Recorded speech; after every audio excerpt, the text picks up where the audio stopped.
Израелска техника за самоотбрана демонстрираха в Хасково създателите на сдружение Крав Мага. Членовете на Крав Мага обществото бяха водени от Алекс Петров, председател и инструктор на сдружението Крав Мага в България. Сдружение Крав Мага е регистрирано в България преди 1 година, но има вече много почитатели, предимно спортисти, които тренират джудо, карате, джиу-джитсу и други бойни изкуства. Крав Мага в превод от иврит означава ръкопашен бой. Системата се базира на естествени реакции. За разлика от каратето и другите бойни спортове, всичко е направено така, че да върши работа на жени, на деца, на мъже.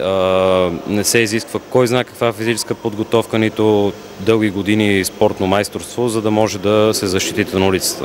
Крав Мага е система за самоотбрана в съвкупност от бойни техники. Разработена е в армията на Израел в началото на 60-те години. Системата е създадена от Ими Лихтенфелд, той е основателя.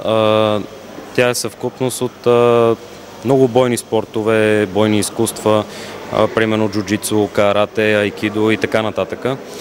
Всичко е групирано в смисъл, всеки един елемент, който ни влиза в приложимост, го използваме.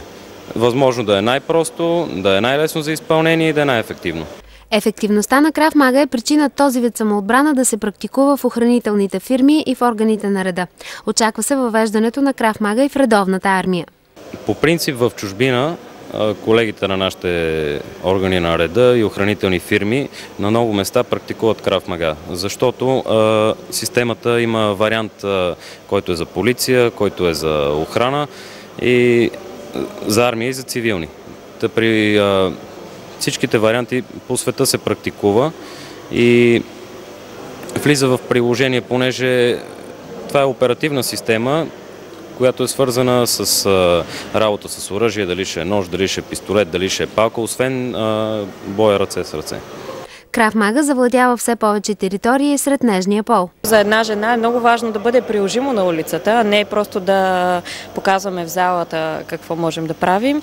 И така стигнах на една негова тренировка и просто беше ясно, че това е нещо, което трябва да тренира една жена. И физическата подготовка, и всичко събрано на едно, което една жена може да иска да тренира. Случило ми се 2 пъти преди да тренирам Крав Мага. Надявам се, че никога няма да ми потрябва да употребя това, което учим в залата.